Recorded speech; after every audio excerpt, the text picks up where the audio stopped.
There are heroes in the Bible whose names fill entire books, who lead armies, part seas, and stand before kings with thunder in their voices. But there are also quieter heroes, ordinary people whose courage unfolds in hidden places, far from palaces and crowds. They held no power and commanded no soldiers. They were not queens or warriors. They were simply two Hebrew midwives, women whose hands were meant to bring life into the world. But they lived in dangerous days. A new pharaoh ruled Egypt, a king who did not remember Joseph and did not care for the people of Israel. He saw their growing numbers as a threat, and his fear hardened into cruelty. And soon he would hand these two ordinary women a command soaked in blood. In that moment, everything would hang in the balance. They could fear Pharaoh, the most powerful man in the world, or they could fear God, and the choice they made would echo for thousands of years. Their names were Shiphrah and Puah, and this is their story. Long after Joseph had saved Egypt from famine, long after his wisdom had filled Pharaoh's storehouses with grain, and long after his family had settled in the fertile land of Goshen, a new king rose over Egypt. This Pharaoh did not remember Joseph. He did not care that a Hebrew man had once protected Egypt from hunger. He did not honor the covenant kindness that had been shown in earlier days. All he saw was the growing number of Israelites living within his borders. The children of Israel had become many. Their tents and homes spread across the land. Their families were strong, their children numerous, and their hope stubborn. Even under hard conditions, they continued to grow. Mothers gave birth to sons and daughters. Fathers worked long days and still came home to bless their children. Grandparents told stories of Abraham, Isaac, Jacob, and Joseph. They remembered the God of their fathers, the God who made promises, the God who saw them even in a foreign land. But Pharaoh looked at the Israelites with fear. To him, their strength was not a blessing. He saw them as a threat. There are too many of them, Pharaoh said to his officials. If war breaks out, they may join our enemies. They may fight against us and escape from the land. Fear grew into suspicion. Suspicion grew into cruelty. And cruelty became law. So Pharaoh placed slave masters over the Israelites. The Egyptians forced them to build store cities, Pithom and Ramesses. The Hebrews labored beneath the hot Egyptian sun, carrying heavy loads and lifting stones. The crack of whips echoed across the building fields. The cries of exhausted workers rose into the air. But the more the Egyptians oppressed them, the more the Israelites multiplied. Babies were still born. Songs were still sung softly at night. Prayers were still whispered by mothers rocking their children to sleep. Among the Hebrew people were two women whose names would be remembered forever, Shiphrah and Puah. Shiphrah, whose name may mean beauty or to make fair. Puah, whose name may carry the sense of splendor or one who cries out. They were midwives, women called to help mothers in the dangerous and holy hour of childbirth. When a woman's labor pains began, families sent for them. Shiphrah and Puah came carrying cloths, water, herbs, and wisdom. They had seen life enter the world again and again. They knew the sounds of labor, the fear in a young mother's eyes, and the first sharp cry of a newborn child. Their work was not glamorous. It was done in dim rooms by lamplight. It was done among poor women, tired women, women whose backs had bent all day beneath Egyptian burdens. Yet Shiphrah and Puah treated each birth as sacred. Together, they had helped bring many Hebrew children into life. The scriptures preserve their names, and this in itself is remarkable.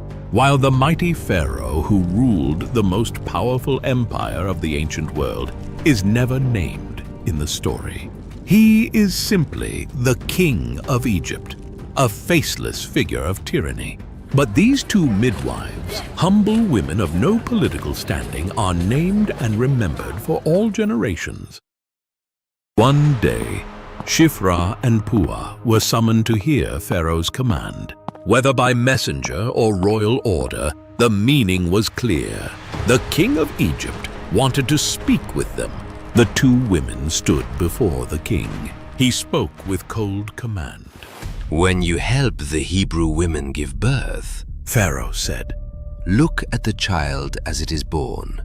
If it is a son, kill him. But if it is a daughter, let her live. The words fell like stones. They had been called to protect life, not destroy it. Their work was to help mothers and babies survive the danger of birth. Now Pharaoh wanted to turn their hands into weapons. He wanted the first cry of a baby boy to be his last. It was a perfect crime. In the king's cold reasoning, no army would be needed. No public outcry would arise. The Hebrew people would simply slowly begin to die out. The daughters allowed to live and eventually marry into Egypt. The sons quietly destroyed, the nation withering at its root. And it all depended on two midwives. To disobey Pharaoh could mean death, but there was another king whom Shiphrah and Puah feared more than Pharaoh. They feared the Lord, the God of Israel, the maker of life. They knew Pharaoh had power over Egypt, but God had power over breath itself. They left the palace with heavy hearts, but not confused ones. Pharaoh had ordered death, but they would not obey evil. Not all courage looks like armies marching into battle. Sometimes it is simply refusing to do evil when evil has become the law. So Shiphrah and Puah continued their work. When they were called to the bedside of a laboring Hebrew woman, and when a son was born, they did not kill him. Day after day, birth after birth, they quietly disobeyed the king.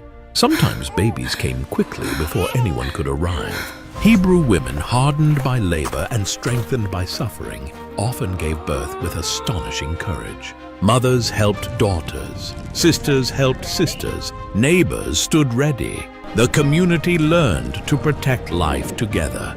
But whenever Shiphrah and Puah were there, they chose life. Quick announcement before we continue. After so many requests, I'm happy to say the Bible Chronicles animation course is now available. I've put together a step-by-step course that walks you through my full workflow, from script writing to editing, and finishing with music and sound effects, so you can produce your own videos with confidence. And I'm not just teaching the process, I'm including my own prompts that I use, plus months and months of sound effects and music downloads, so you can level up your videos without spending hours searching. There are two options: Standard with the full training, and Platinum if you want extra support and resources to move faster. And if you're not sure which package to choose, read the What's Included table on the page. It makes it super clear. If you're ready to start creating, the course is available right now. Click the link in the description to enroll. Soon,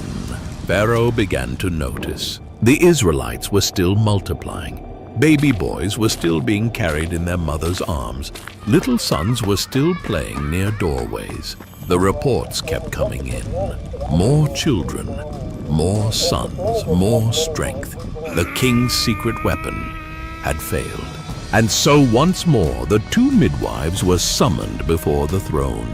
This time, the king's voice was sharp with suspicion and anger. why have you done this? Pharaoh demanded. Why have you let the boys live? The question echoed through the hall. They answered Pharaoh with wisdom, in a way that was shrewd, protecting both themselves and the children they had saved. The Hebrew women are not like the Egyptian women, They said. They are vigorous.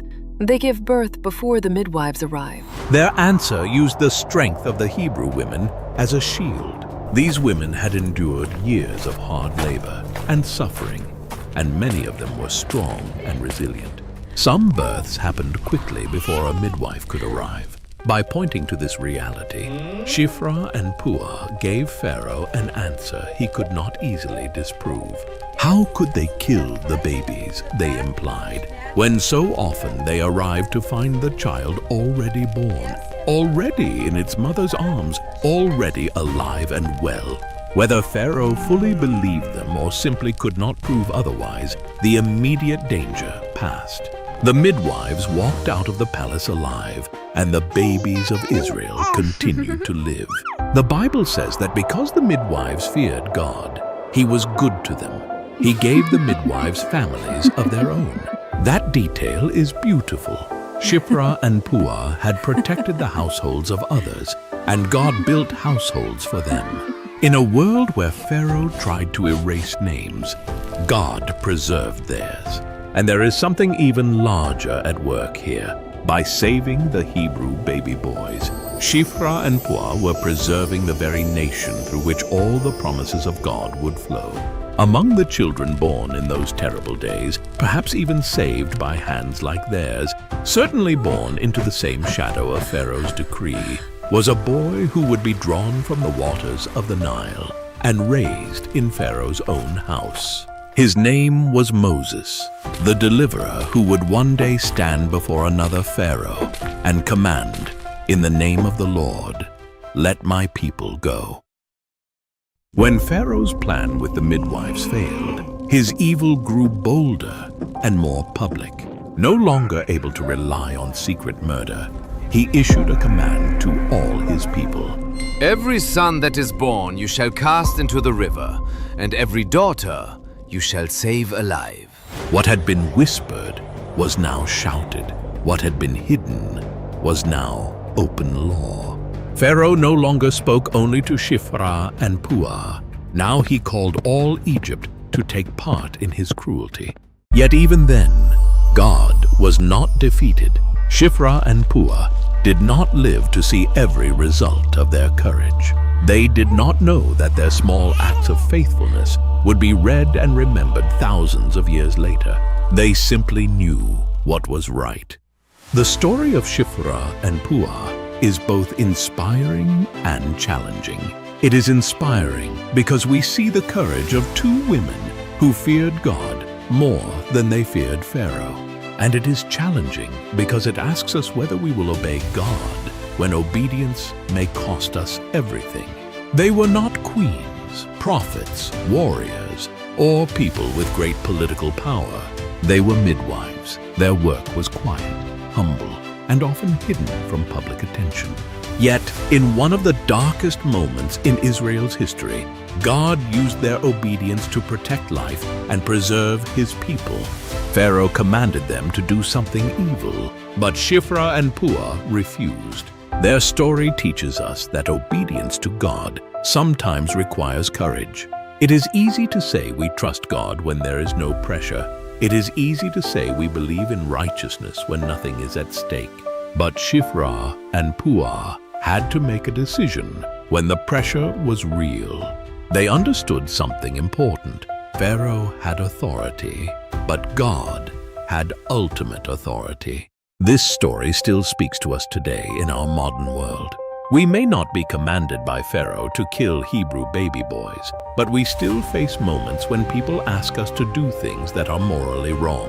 Sometimes the pressure comes from work, where a boss or company may ask us to lie, cover up the truth, or act dishonestly for the sake of success. Sometimes the pressure comes from friends who may push us to gossip, compromise our values, mock what is holy, or join in things we know are not pleasing to God. They may say, everyone is doing it, but Shiphrah and Puah remind us that not every command should be obeyed. Not every request should be accepted. Not every invitation should be followed. Not every voice deserves our agreement. There are moments when faithfulness means saying no. No to dishonesty. No to cruelty. No to compromise. No to sin.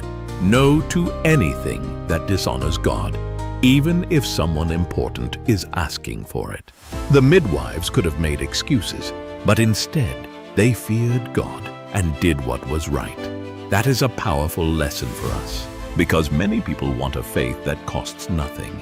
We want to follow God, but we also want everyone to like us. We want to obey God, but we do not want to lose opportunities. We want to stand for truth, but we do not want to be uncomfortable.